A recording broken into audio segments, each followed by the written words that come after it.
just to pop by one of your many career achievements, because people will DM me if I don't.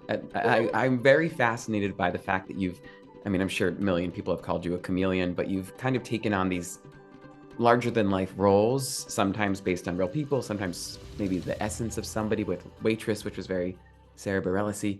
Do you have a story or a lesson you can share that has stayed with you from working with one of those entertainment icons that we've all looked up to for so long, which you certainly are yourself now, but Well, that's very generous of you. in my head. Again, going back to taking a compliment, working on it. Um, You took it.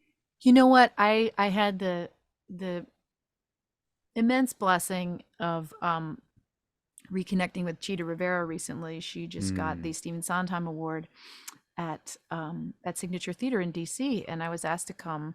They were doing their gala, and I was asked to come sing for Chita, and my pal Stephanie Block ended up singing, and so that was fun Ah, for us to love reunite as her. well. But She was just here. She's so was lovely. she? Oh Yeah, yeah, kind of um, here. Yeah.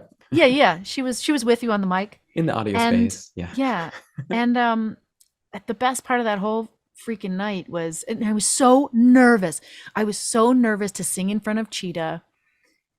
I Mm. think also because I sort of went on another Cheetah deep dive. So she and I had worked together years ago in The Mystery of Edwin Drood, and that's when I met Steph. And Mm. we had such a wonderful time, everybody working on that. It was such a great casting group.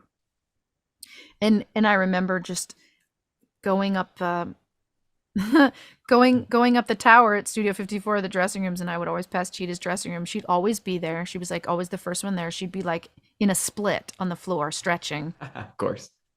And so I kind of went on the deep dive again before this she was getting this award, and just to kind of remind myself, because I had had the blessing of working with her day to day, and she, Mm. she would treat me like one of the gals, and then to go back and sort of like re-immerse myself in the icon Cheetah, Hmm.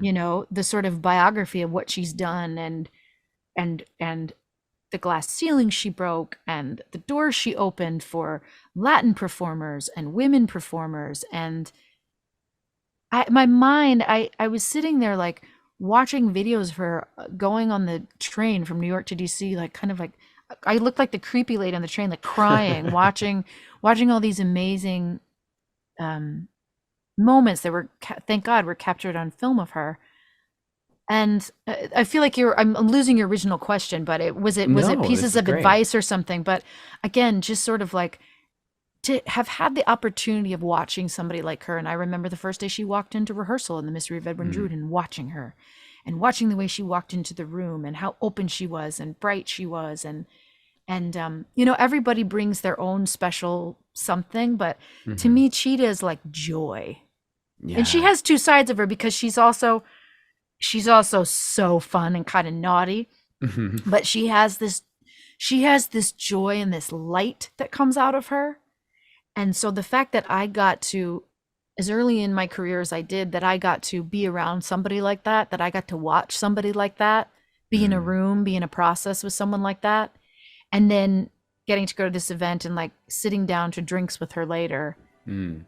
and just getting to like shoot the shit. Wild.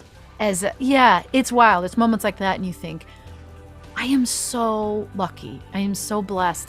This is just cool. I don't have better words to say. It's just like, and the love that emanates from somebody like her, and her Mm. gratitude for what she has experienced in her life and career, and it just shines out of her. I've I've rarely come across someone in this business who is as joyous as she is, Oh, I and like love she's that. still doing it, and she's doing it because it's still joyous for her.